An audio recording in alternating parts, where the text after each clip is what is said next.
Hi, I'm Andrew Willumble. I'm a disputes partner at Lewis Silkin. In this video, I will be briefly discussing some practical things to consider if you were involved in the early stages of a commercial dispute. The reason for looking at this topic is that many businesses are facing unprecedented challenges due to the COVID-19 outbreak. These challenges mean that points of tension are bound to arise, and some businesses are starting to think now about how to prepare for potential disputes.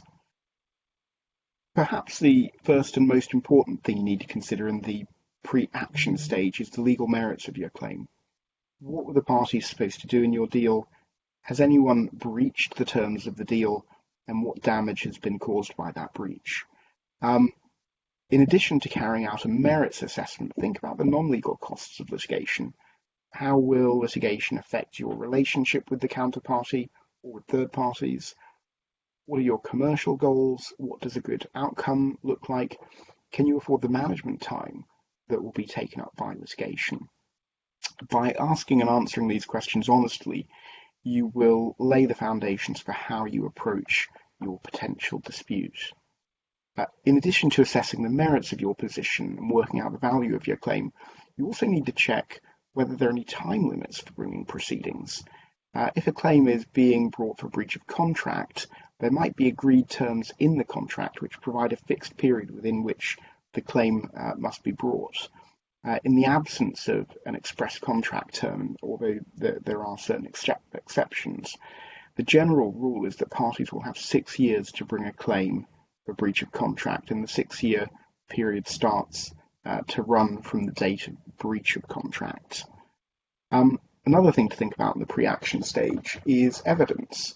Once litigation is reasonably in contemplation, parties are under an obligation to preserve all documents relevant to the case, and that includes things like emails and text messages. Automatic destruction of documents should be suspended. The reason for preserving documents is that each party to litigation will have to disclose to the other side relevant non-privileged documents in their possession or control, whether those documents are good or bad. This is the process known as disclosure. You need to retain documents for the purpose of the disclosure exercise. Another critical thing to think about if you are the claimant is this: does the defendant have any assets? Where are the assets located? Can they be easily realized if necessary? If you're bringing a claim, it's important to work out a clear strategy for enforcement. Otherwise, there's a danger that a successful claim will be unenforceable. Finally, what happens if you've preserved documents, you've considered the merits of your case, and you've worked out your enforcement strategy? Well, the answer is that generally speaking, the parties to a potential dispute are expected to follow something called the pre-action protocol. These are court-backed rules which set out the steps parties have to follow before issuing proceedings. The idea behind the protocol process is that parties should, before starting proceedings, seek to exchange sufficient information to understand each other's position and try to settle issues without the need for litigation. And there are different kinds of protocols for different kinds of disputes, but generally speaking, the steps required by the pre-action protocol will include the following. Firstly, the claimant will be expected to write a letter before action to the defendant. The letter before action should set out the basis on which the claim is made, summary of the facts, what the claimant wants from the defendant, and if money, how that sum has been calculated.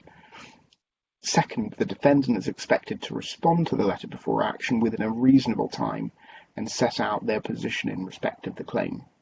Thirdly, the parties are expected to disclose key documents relevant to issues in the dispute.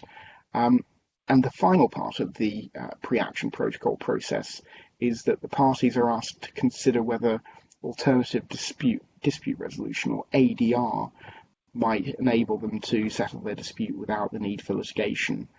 ADR can be as simple as a face-to-face settlement meeting. Other more formal ADR options include mediation, early neutral evaluation and expert determination. We at Lewis Silkin have developed an initiative which we call LS Resolve. LS Resolve is designed to help with alternative dispute resolution, and details of LS Resolve can be found at our dedicated website, the details of which will appear at the end of this video. In conclusion, the steps that you take in the pre-action stage can have a real impact on the outcome of your claim or defence. By taking the kind of steps that we've just considered, you'll be better prepared for litigation. You will have fewer proceedings, you'll have fewer surprises when proceedings start, and you will gain a clearer idea of your chances of success. Given the economic impact of COVID-19, many businesses will be engaged in exactly the kind of pre-action analysis we've just considered.